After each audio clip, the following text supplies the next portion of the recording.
name's Angela. You can find me on Instagram and Ravelry as Rainbow Ange, and you can also find an Instagram account and a Facebook page for my little yarn shop business.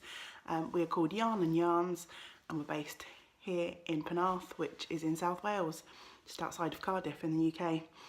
Welcome to Yarn and Yarns YouTube channel. So here, if you haven't been before, hello, welcome, hope you enjoy the video. Find me chatting away about my adventures in knitting, crochet, sometimes spinning and sewing, but mostly knitting and crochet, and sometimes a little bit of ramble about what's happening in my shop. So today is going to be a little bit different. I am fairly short of time. I need to leave in about 30 or 40 minutes, and usually my videos run longer than that. I manage to waffle on and on and on. I'm going to try and be a little bit more succinct than usual, put my teeth in.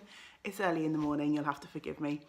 And I'm also thinking about what I want to say to you, thinking about what the day is going to bring later. So yeah, my brain's a bit all over the place. I should probably put off recording this, but if I don't do it now, then it probably is not going to get done. It's also a really grey and rainy day here in South Wales. I'm sat in my living room and I've got the window over there, hence why I've got crazy light going on over here and shadow. I'm not Two-Face. If you're a comic book fan, you'll get that reference. Oh God, I'm going to cut that out. Be succinct, Angela, be succinct. So yeah, this is going to be a little bit different from my usual videos. It's actually been about 3 weeks since I last recorded. I had a bit of a technical issue, so I couldn't get my last video uploaded as soon as I recorded it. And then last week I just didn't have the time to record anything. So as you can imagine, in 3 weeks I've managed to progress on quite a few projects, knit quite a lot, but I haven't got time to talk to you about them, and you probably haven't got the energy to listen to a 3-hour podcast. So instead, I've got 3 sections for you today. I have got the good, the bad, and the ugly. And it will be a little bit of a mixture. So in the good, I've got a couple of finished objects and a work in progress. In the bad, I've got a work in progress, and in the ugly, I have got a project that I'm going to frog. So that gives you a little bit of a flavour of what's coming up. So yeah, let's crack on. Stop waffling, get on with it. So in the good, I have 2 finished objects to show you. So my first finished object, which if you follow my Instagram account, Rainbow Ange, you would have already seen this, and it is my one-way tee. She says, as she is busy putting it the right side out. I was wearing it the other day and I haven't washed it, sorry. So yeah, it's obviously, I picked it up. This is a cardinal knittersin. I picked it up off the bathroom floor where I took it off when I undressed the other day. So it might be a bit screwed up, not at its best, but hey, I do like this project. I was also sewing on it, sewing while I was wearing it the other day, so it's covered in little bits of thread, which I'm busy trying to pick off before I flash it to you. Professional video making, people, professional video making. I am super prepared as always. Anyway, one-way tee, here it is in all its orange glory. So yeah, a bit difficult to show here. I can't really, if I lean back too much further, I'm going to be in my fireplace covered in soot, which is probably not a good look. So yeah, all done. It's a really simple pattern, apart from the interesting detail of the saddle sleeves, which I talked about in the last video, if you saw that. The pattern is by Debbie O'Neill, and it was in an issue of Interweave Knits, I think from 2015 or 2016, so a couple of years ago now. I'm going from memory. I have lent the magazine to someone else who saw me wearing this the other day and wants to make one for herself. So it's got this lovely lace panel down the front and the back of the jumper, and then these lovely saddle sleeves, which were a really interesting sort of construction. I could have done a better job at sewing in the sleeves, I have to admit. This one in particular is a little bit lumpy bumpy along the top there, but it's my first time doing this sort of construction, and I think I ended up knitting a row or two more than I probably needed to on this lace panel, so I had a bit of a job sort of just fudging that one in, but it's not too bad, and once it's on you can't really see that. So yeah, it was a really fun construction. I enjoyed the knitting of the sleeves in particular. The body, you know, it seems a little bit of a slog at times because it's like miles and miles of stocking stitch with the lace panel, and obviously not a small person, so I knit the largest size in the pattern. I probably could have gone down a size, to be honest. It fits absolutely fine. I'm happy with the fit, but there's a little bit of excess sort of like under the armpits, so I think the original pattern suggests that you knit it with half an inch or so of negative ease, and I think I've ended up with 2 or 3 inches of positive ease, which is absolutely fine. Again, you know, I don't tend to wear tight form fitting clothes, so I'm happy with the positive ease aspect, but I still think I could have gone down a size and still had a nice fit, but very wearable. And as I say, there's a picture of me on my Instagram account wearing it. The yarn I used is Debbie Bliss Mia, which is a wool cotton blend, and I wore this the other day. It's not hugely warm here in South Wales yet. It's starting to become spring-like, although we are having a lot of rain, but the temperatures have definitely warmed up. But this was nice. I had a long sleeve top underneath it. It kept me warm but not too hot, so I think it's going to be perfect for what I wanted it to be, which was a nice transitional piece that I can wear in the spring and autumn. And obviously it's nice and autumnal with this bright orange. I look like a giant pumpkin, which I absolutely love. I love it. There is one unintentional modification that I made to this pattern, and again, if you've watched my previous videos you might recall, when I started knitting the front of the garment, I realised that when I'd done the back I completely screwed up the first bit of the pattern. So you cast on and you go into the lace panel on the bottom straight away, but instead of a bit of ribbing there should be this little band of garter stitch, and on the back I'd launched straight into the stockingette. How I missed that I don't know. Probably I was casting on at like midnight or something crazy, as I do. So what I did originally I thought, oh, once I sew it together maybe the fact that it's seamed will help the garment sort of stay down at the back, but it was rolling quite a lot. Obviously it's quite a long row because it's a large size, so it was rolling up a bit at the back, which I didn't like. So what I've done is I've kind of done a split hem effect. Let me try and show you. Sorry, that's the inside.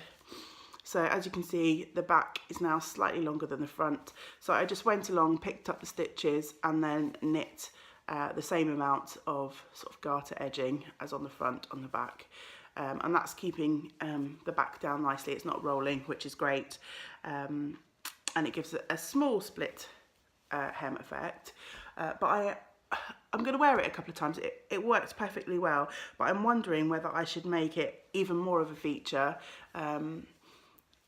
I don't think anyone would notice once the garment's on, but I think maybe to make it look less of a mistake and more of a proper design feature is to maybe rip out the cast on and make the back garter sort of edge even longer, so it's, you know, a real difference, and then it will be a proper design choice rather than a mistake. Let me know what your thoughts are if you have any. But yeah, I've got plenty of yarn left, so if I decide to do that then it will be no problem at all. But yeah, I think I'll wear it a few times before I make a final decision on that one. So yeah, that is finished object number 1. Second object in the good is also another finished one, and this is my rainbow ripple blanket.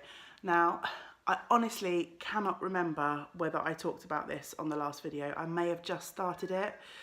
So my friend is having a little baby. She is due in about 3 weeks time now, I think.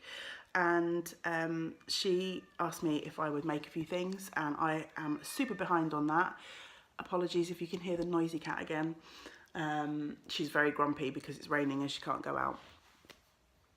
And here she is coming, so you might get super loud meow if she decides to make her opinions known. So back to the crochet. I decided to start with a blanket for my friend's cot. She is Sorry about that earthquake. The cat just rammed into the table and you're balanced on a box on the table. So super professional as always. Anyway, back to the blanket. So my friend is decorating her nursery, I believe, in like rainbows and clouds and all that sort of fun stuff. So I decided to make a really simple cot blanket in a kind of rainbow. It's not exactly traditional rainbow. And I wanted to keep it simple, something that I could work on while I am participating in some of the groups and classes in the shop, something easy that I could pick up and put down. So I decided to just chain on, I think about 100 stitches, maybe slightly fewer, and I went with a ripple. So I have, you impressed with my ripple blanket, or are you grumpy? Who knows? So I used Debbie Bliss Baby Cashmerino. Sorry about the wobbles. All through. Newty, you're gonna have to get down. Oh. Now she's turned on the PlayStation. What can you do? Oh dear. Baby Cashmerino, ripple blanket. Keep focused.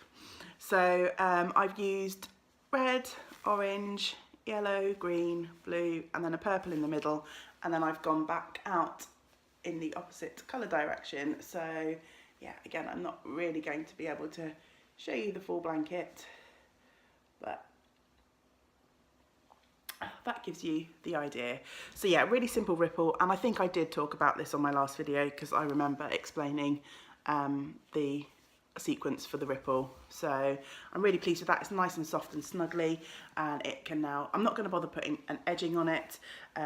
Obviously you've got the sort of wave effect on one edge and then straight edges down the side, and they're pretty neat. They're not too bad. So I am not, as you can see, it's fairly straight. So I'm not going to worry about putting any sort of border. I think it's a nice plain and simple blanket as is. So there we go, that's kind of like one half. So I'm not going to fuss around with doing anything around the edge of that. That's just ready to go in the box and be sent off once I've made a couple of other little things. So I need to get on and do that before I run out of time and baby arrives. Okay, so one more object to talk about in the good section, and this is a new cast on. I have been itching for a while to cast on something out of this beautiful book. So it's a Pom Pom publication, Bristol Ivy, Knitting Outside the Box, and there are some beautiful projects in this book. It's all about challenging your way of thinking about knitting, different constructions, different stitches. So there's several different sections in the book, and there's a beautiful stitch dictionary, and then there's, as I say, various sections concentrating on different things, twisted stitches, crazy constructions, all sorts of things. So for instance, there's a whole section on short rows and how to use those in shaping. But yeah, it's a beautiful, beautiful book, and I've had it for a while in the shop. Well, we had it since it was released last year, and I've been itching to cast something on. And last week I had a really kind of funny week in that I couldn't really settle down to do any of my current projects, particularly at the weekend. On Sunday I was terrible. I've sat, and if you can see my sofa, I have a whole pile of project bags down one end of the sofa of all of the projects that I'm actively working on, and out of that whole pile I just there wasn't anything that I wanted to pick up, which is just nuts because I love all of my current projects, and yeah, I don't know what was wrong with me. So I was moaning about it to poor old James, and in the end I decided that I was going to go up into my craft room and choose something new to cast on. And oh god, that was terrible as well, because I picked out a few things and then I didn't have the right yarn, or I just thought I wanted to do it, and then when I balled up the yarn I really didn't want to do it. So yeah, I should have just stopped and, I don't know, gone for a walk or something. In the end I settled on going for the design on the front of the book, which is called the Canady shawl, C-A-N-A-D-Y. It's a beautiful, like, schlanket, really. Huge shawl with like really interesting construction. So you make it in sections, and then join all the sections together. So I'm trying not to show you any secret sauce, but this is like a diagram of how the segments come together. And in my stash I had a few different balls of Rowan felted tweed, and this is done in a double knit yarn. They're all different colours, but I thought actually not only would I have fun with this shawl in terms of the construction method, I would do a bit of colour play as well. So I've got a bunch of different colours lined up, and I'm just going to, I haven't decided what order I'm going to add them in yet. I'm just going to see what I feel like when I get to each section. But so far I have started section 1 and I'm really enjoying it. It's difficult to show because at the moment it's sort of stocking out and it's rolling up on itself. But yeah, it's this really fun shaping is coming out. So I've got sort of like a, sorry, as I say, so difficult to show. It's like a triangle wedge kind of at this end. And then this centre section started out quite skinny, and then it's growing out at both sides. I think you can sort of see the yarn overs at either side. The light isn't helping me show this off either. And then there's another sort of slightly different triangular shape down the end. So yeah, I've started with this avocado green, and it's Rowan felted tweed. The light sort of, that's probably reasonably accurate for the colour. So yeah, I'm part way through section 1 and I'm really enjoying that. So yeah, I will report obviously on the journey as I continue on with that project. So that is the first section done. Projects that I'm happy with, projects that are good. Now on to the not so good. In fact, some bits of this are downright bad. And this is the project that I told you about in the last video was going to be my next on the rotation in terms of my languishing whips, and it's the Speckle Pop mystery shawl that was a knit along by Stephen West last year. Obviously the mystery is long since over. I didn't manage to keep up and I gave up working on the shawl, I think probably towards Christmas time last year, and decided to work on other things. And so I've picked this back up. It's a beast. I have like 820 odd stitches per row. I'm in a brioche section, so for every row you knit the row twice. It takes about 45 minutes to knit one row, and I've got that down because when I first picked it up it was taking about an hour and a half to knit a row. This is only the second brioche project that I've attempted. I'm really loving it. I'm glad that I decided to go with the brioche. There's two options. There's a brioche or a garter for this particular section that I'm doing. I'm glad I've gone with the brioche, but I've made so many mistakes. And this is why this project is in the poor old bad section.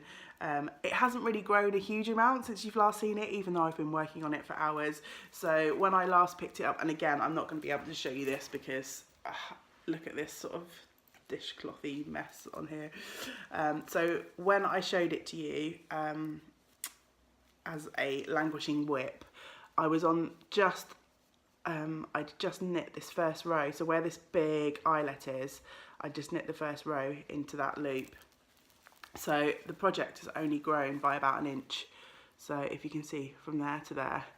And yeah, there's just mistakes all over the show. I've got a drop stitch, so there's a stitch marker hanging off. There's like massive yarn overs where I've accidentally dropped some of the yarn overs. Some of the brioche is a bit suspect. In that section there, I don't know, you're probably not gonna be able to see it, but there's like craziness going on in these yarn overs are just not right. Yeah, so it's pretty bad.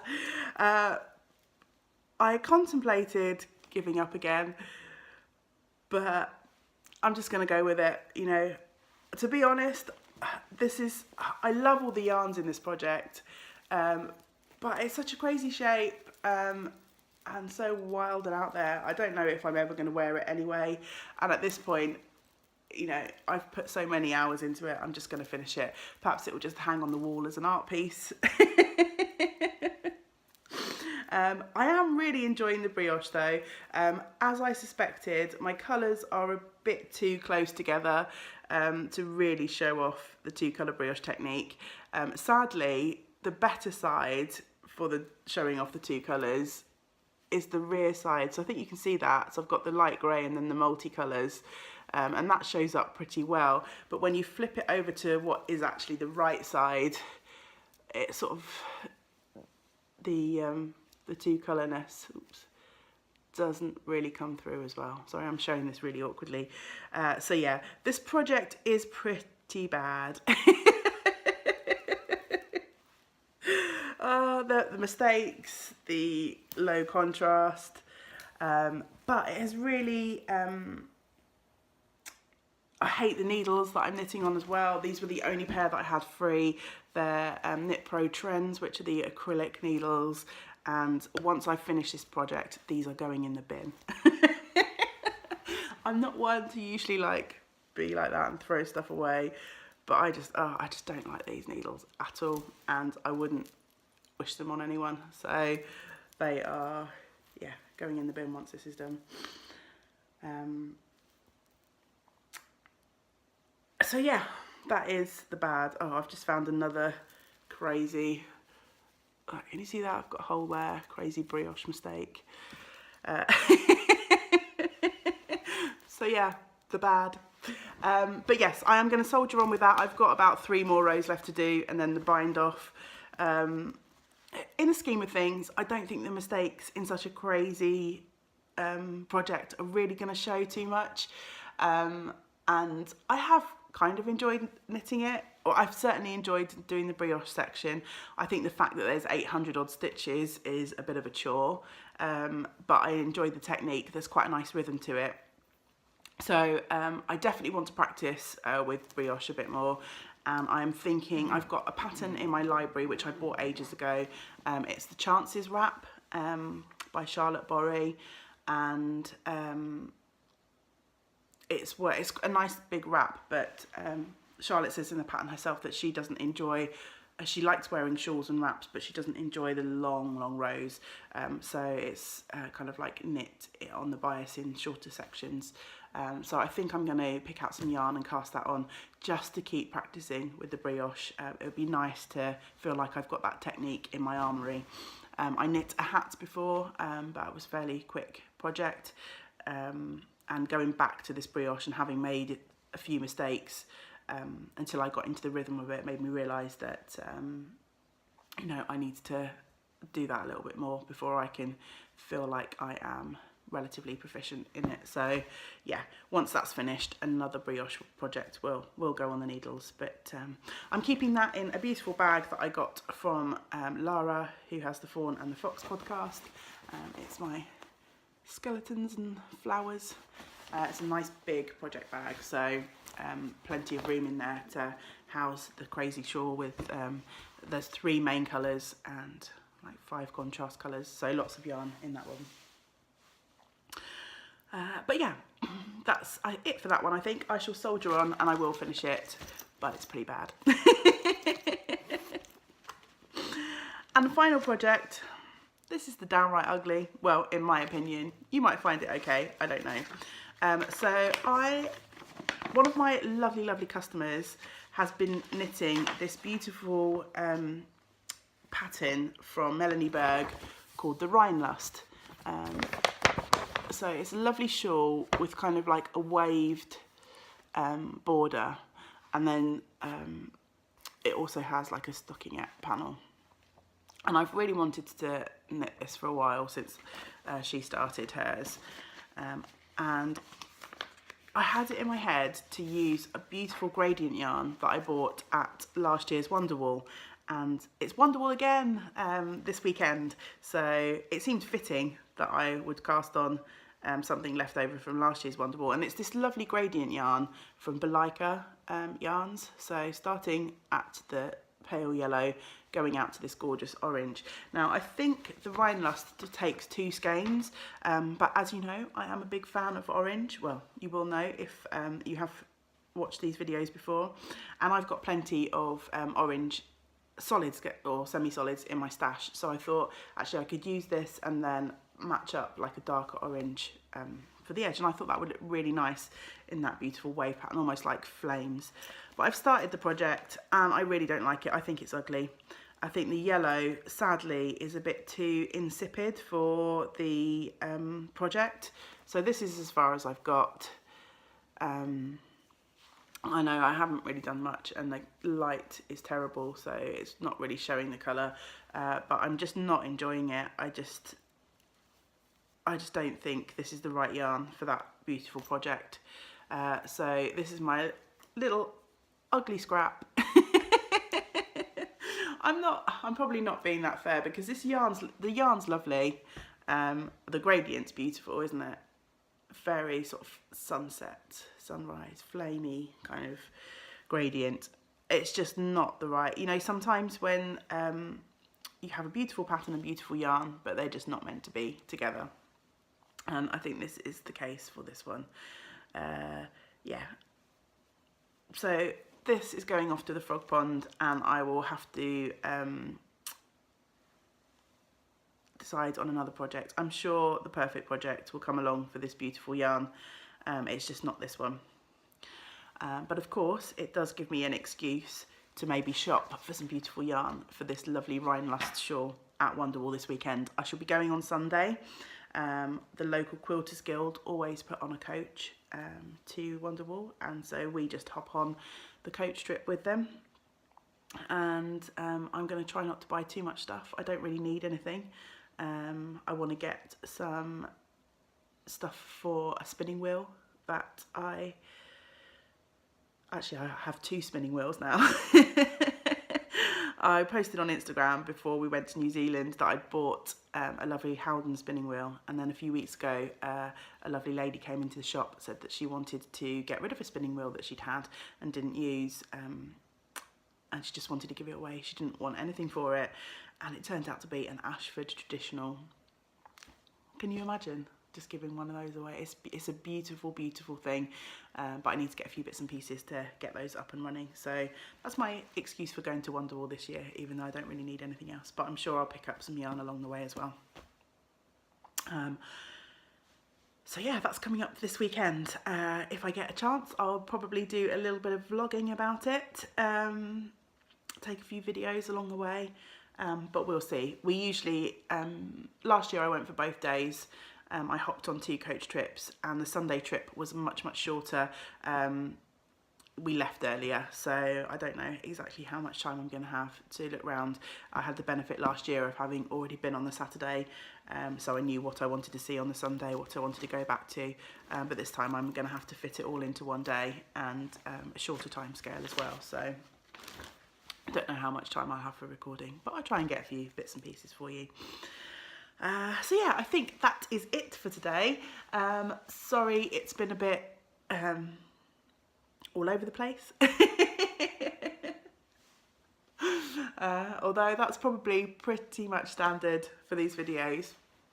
I should just mention before I go, I am wearing my At Dawn shawl, which is a pattern by Joji Locatelli, and is in one of the interpretations books. It might be interpretation 1, and I knit this in beautiful yarn from Fibre Spates is the grey, and this is the beautiful 'Tis the Season colourway from Yantan Tetherer, and I really love this shawl, and it's perfect for a grey, somewhat chilly day like we have today in South Wales.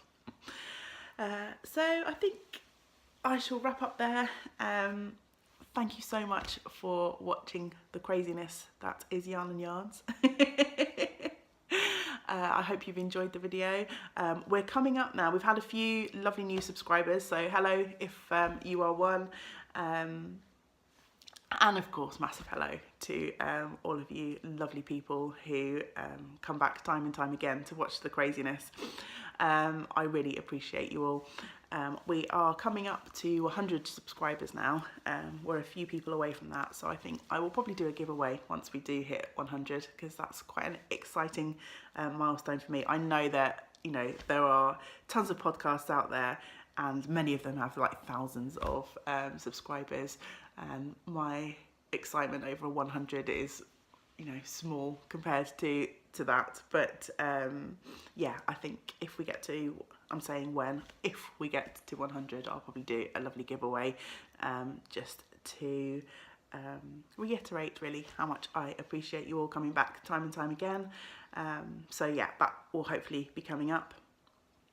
Until next time, I hope you have a wonderful time and you get to do some of the things that you love. And yeah, until then, lots of woolly hugs to you all. Bye for now. Bye.